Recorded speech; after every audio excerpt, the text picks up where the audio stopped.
O que é que está em jogo aqui, para concluir? A soberania espiritual de cada ser humano passa necessariamente pelo controle das emoções. Só que o controle das emoções passa necessariamente pelo controle da respiração.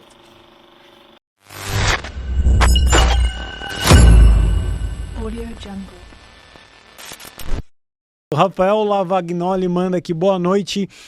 Ele mandou na hora que a gente estava falando como sair dessa escravidão e parabéns para a live. No caso, a escravidão que ele fala aqui do que a gente está falando da pílula ali, o que você indicaria para a pessoa que cansou de ouvir baboseira e vou procurar um conhecimento oculto aí?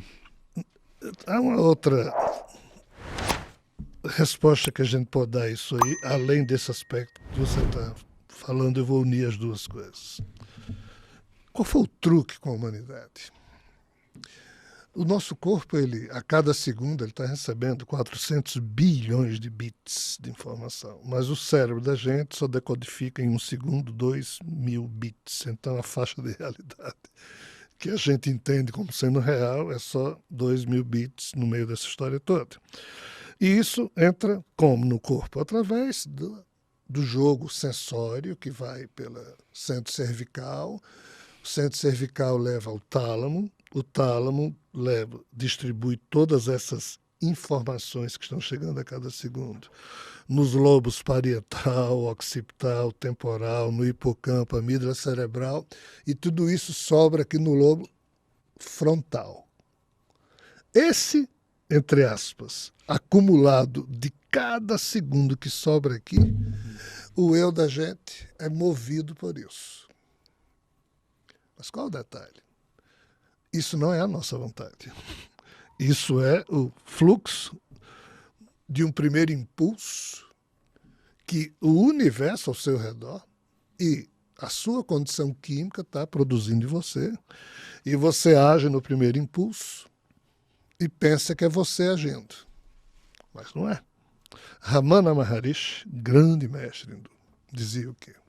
Para além de todos os pensamentos que passam na cabeça de Rogério, para além de todos os sentimentos e vontades que passam na cabeça de Rogério, é que se situa o verdadeiro eu de Rogério.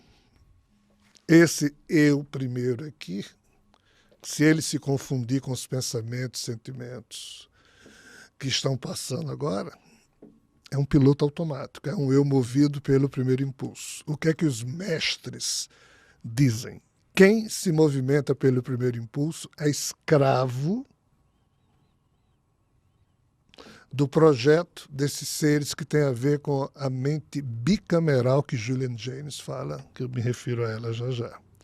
Então, como é que você se livra dessa escravidão? Só tem uma maneira.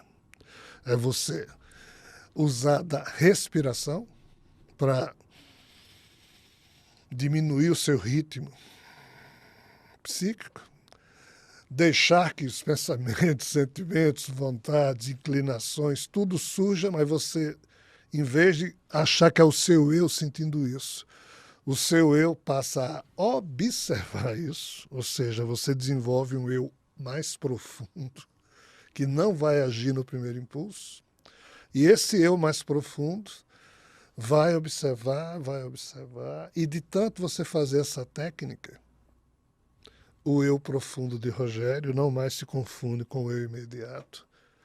Aí só aqui você tem livre-arbítrio.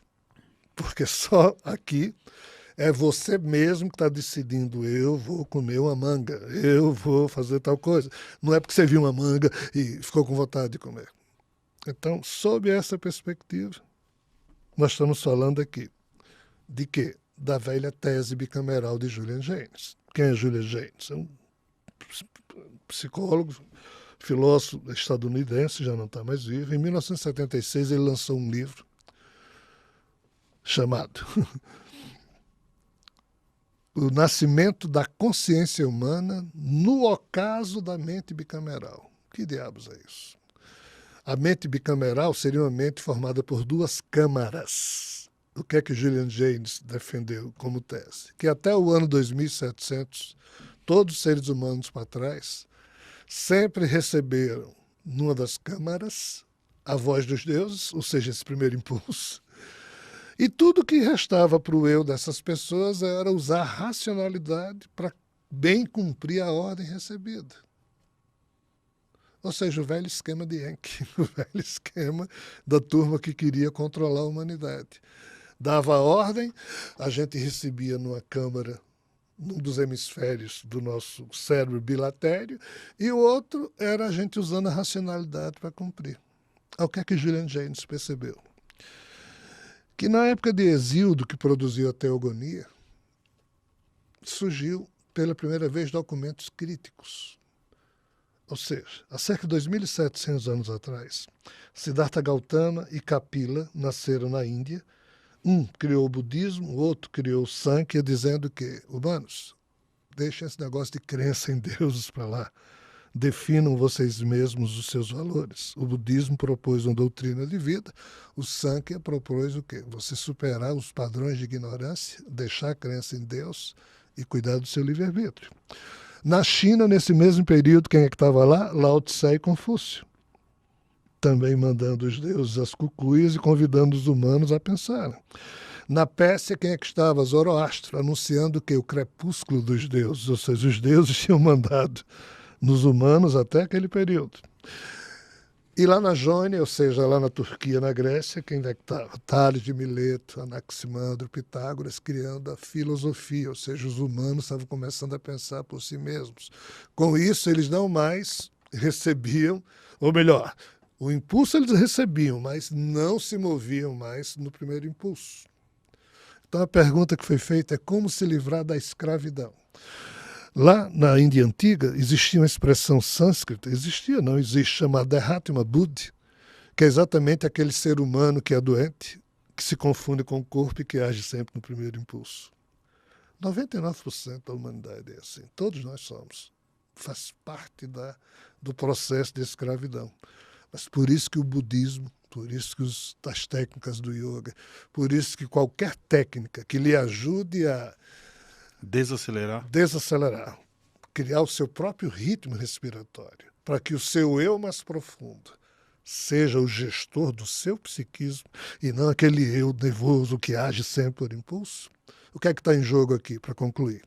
A soberania espiritual de cada ser humano passa necessariamente pelo controle das emoções. Só que o controle das emoções passa necessariamente pelo controle da respiração. Então, na hora em que você compreende isso e cria alguma disciplina para você, ou simplesmente copia das muitas que já existem, aí você, entre aspas, se emancipa. Você continua sendo um ser humano, com um genoma miserável de Javé no seu corpo, mas é você que está na gestão de si mesmo. Porque você não está agindo na base do porra-louquismo do primeiro impulso. Simples assim. E é grátis.